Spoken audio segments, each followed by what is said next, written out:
Good evening, I'm Zara and this is Emmy, who doesn't like to be upside down. Hello Emmy, you're on stream. Say hello to everybody that might be watching. She does not like being upside down, so that's why she was struggling a minute ago.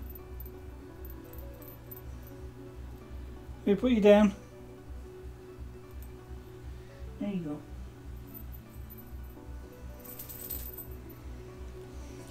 Okay, so I have a latex glove on. That's so that I don't get paint all over my hands, because we're going to be spray painting this evening. So the first thing to do with spray painting is, well, is to prepare the parts and everything else. But I'm going to need some water. But first of all, I'm going to mix this. I'm going to give this a good shake. This is a water-based primer sealer. I don't really need a sealer as such on here, but it'll act as a primer and will help to cross-bond to the plastic. I don't actually have any adhesion promoter, plastic adhesion promoter, but we'll do without it. So this evening I will be spraying the backs of everything.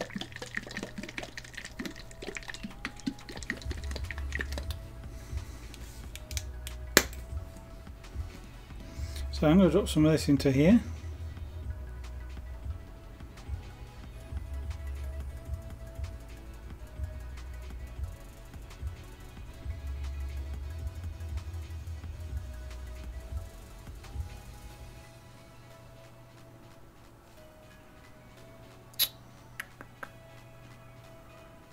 That should be enough.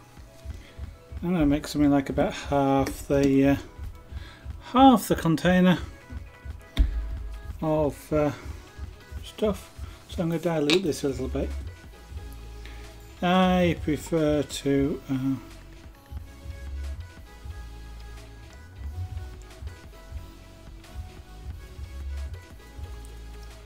dilute. Actually, I might just spray with that rather than what I could have done with at this point is a lid for that for a start, so, or a cocktail stick. So I should be back on stream in a second.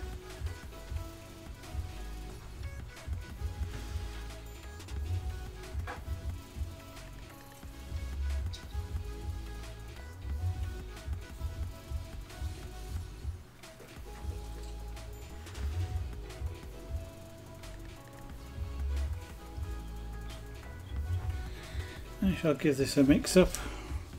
I could have got a lid. The sealer is a little bit too thick for my preference when I'm spraying.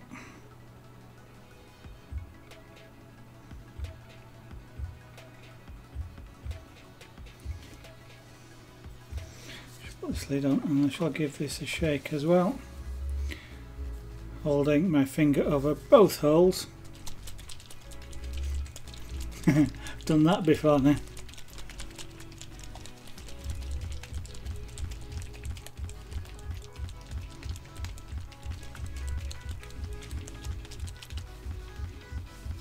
That wasn't very successful.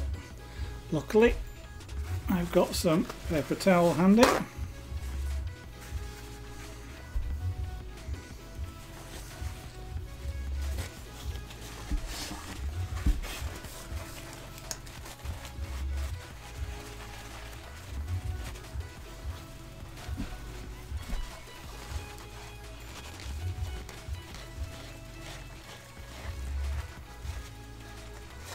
I do prefer to keep things clean, so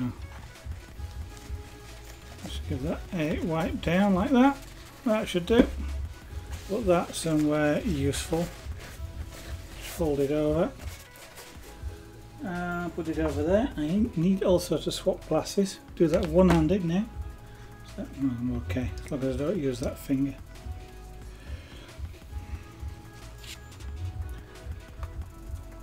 So tonight I'm going to be using an Iwata TRC TR for trigger, and this one. This has got, I think it's 0.7 nozzle in it, so it's quite a thick spray, but I can use the large bottle on it, and it's a side feed, which makes it quite useful. So essentially all we're going to do is do a lot of spraying, and then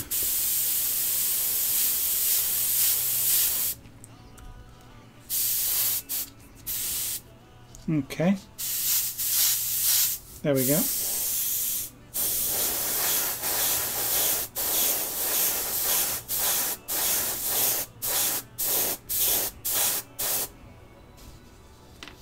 And I'm just going to tuck these out of the way. I'm going to do some of the smaller pieces first, and then the bigger pieces on the back. So I'm doing sort of the insides first, because it's been a while since I've sprayed, so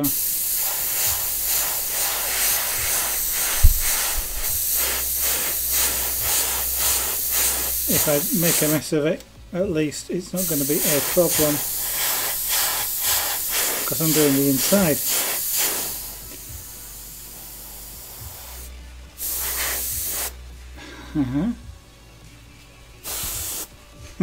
That's the other problem with using small parts. Now you can see why I'm wearing a glove. Otherwise I would have paint all over my hands. Now I don't strictly need to do the insides of the chairs, but I'm going to do them anyway.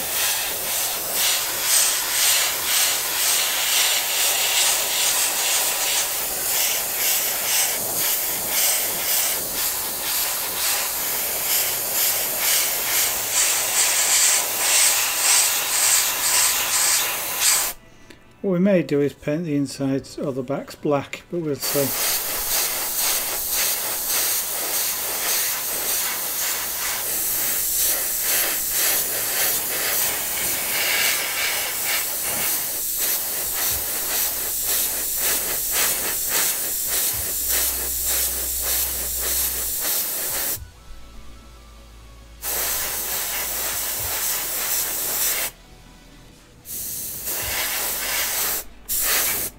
One of the nice things about spraying as opposed to using a paintbrush is that basically you get less paint on, so it's a lot more sort of finer detail.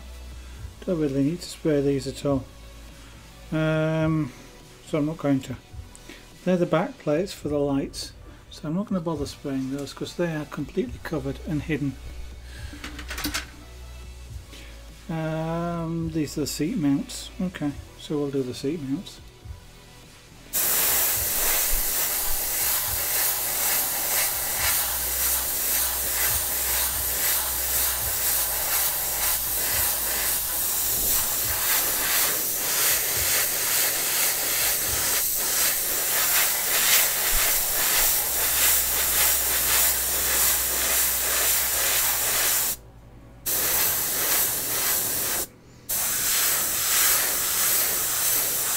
Now when you're spraying lots of thin coats is a lot better than one big thick coat. You get a lot better coverage and a lot better, yeah, you don't get runs and things like that which you would get potentially if you did one thick coat.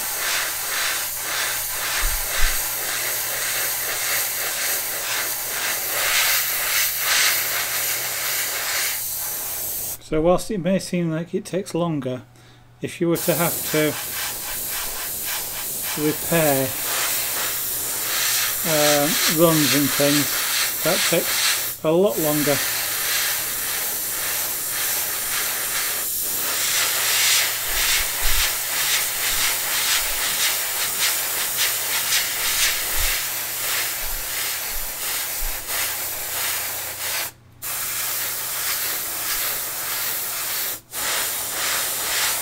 Now this stuff is virtually touch dry already. In fact, there we go.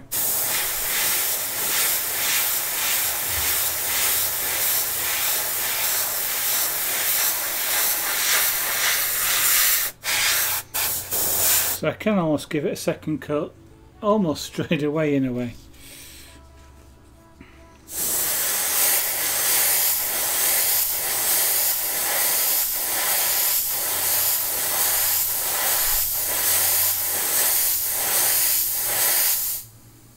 So I'm looking at this. You won't be able to see it, but I can see where the paint is being sprayed. I've got a wet edge,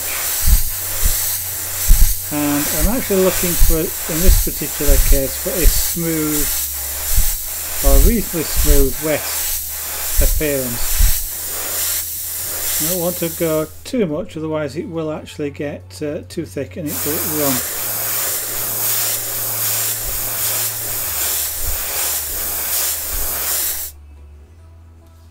I'm trying to avoid the running bit. I've got another chair here.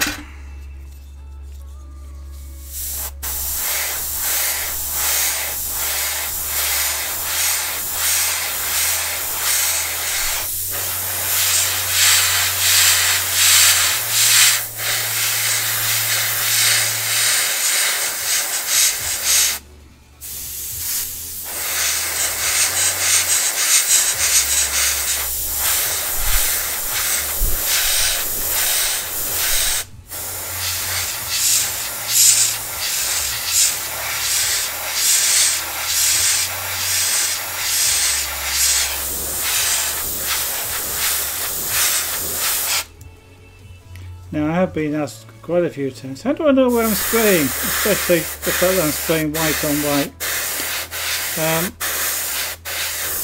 Practice really. I'm an airbrush artist. I do paint using an airbrush.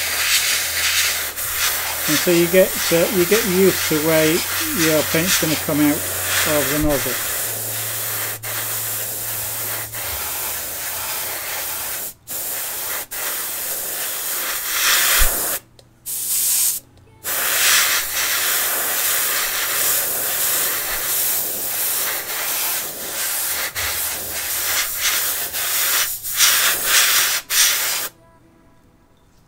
So it takes practice, but what you do as an artist, if you like, is one of the practices that you do is you do lots of dots. I'm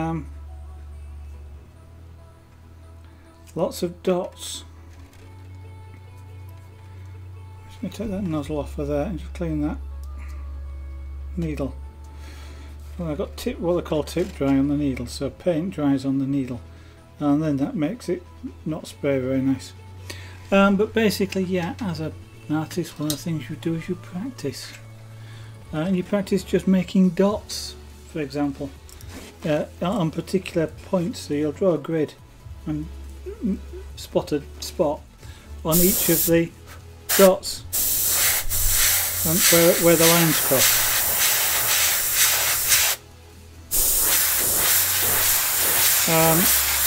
And you're doing it for accuracy, as well as paint control and a lot of other things. And you also do things like lines. So those lines you drew with the spots, you then connect the dots up.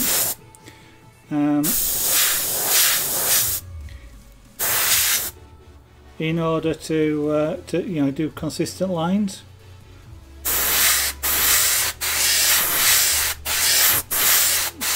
So one of the things you do when you're spraying is, if I'm spraying from here to here, I don't start where I want. I don't start spraying where I want to start from. So I don't start from there and go to there like that and stop. What I'll do is I'll start over here. I'll come past where I'm want to start. As I come past where I want to start, I'll put the paint in. And when I get to where I want to stop, I'll stop the paint but keep moving. So I come no spray, spray, no spray, and you're practicing starting and stopping on the particular points where you want. Because if you start there and then start moving, you create a blob, and then you get a line, you get a blob at the end, so you get like a dumbbell, which is not what you want. So if you start moving and start spraying and then start moving, and so they stop spraying while you're still moving. You don't get the blob, because the blob is there because you get a lot of paint coming out before you start actually moving. If you're actually moving when the paint comes out, it just stays at a consistent line.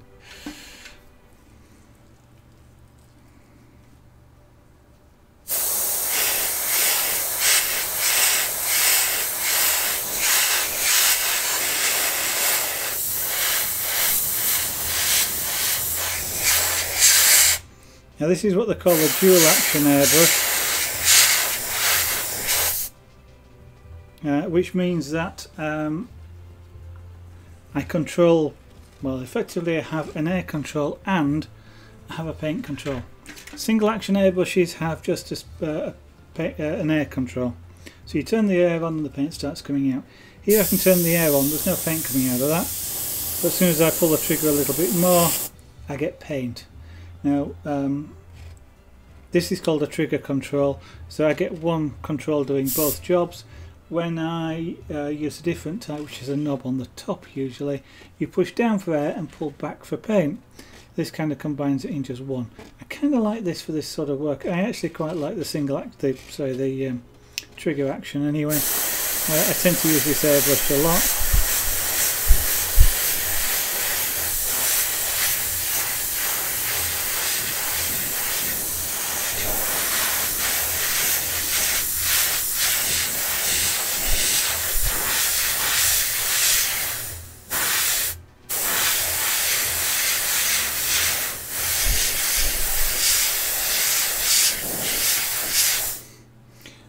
Now I'll get the sides of that steering wheel later when I do the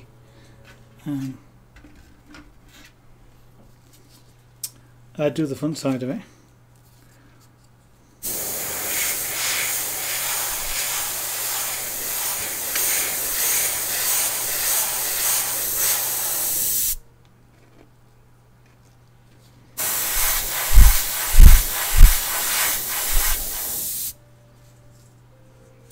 Sometimes what you can do is you can dry the paint off a little bit like that,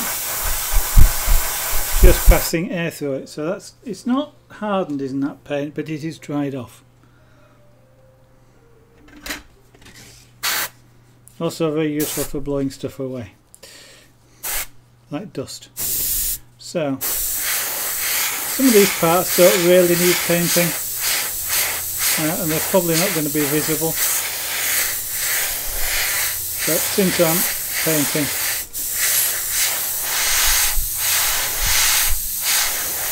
I figured I might as well do them.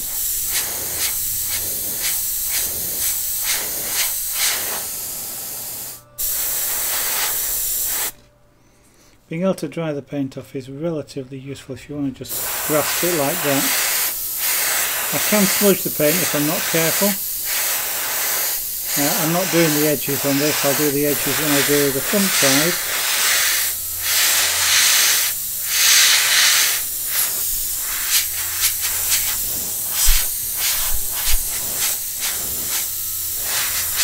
But it's useful to be able to just dry it off.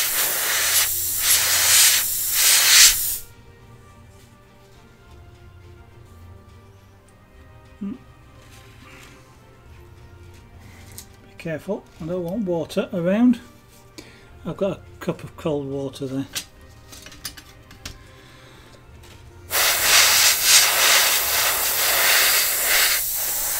Just because it's rather warm here in the studio. And since the water glass has got ice in it, it's condensating down the side.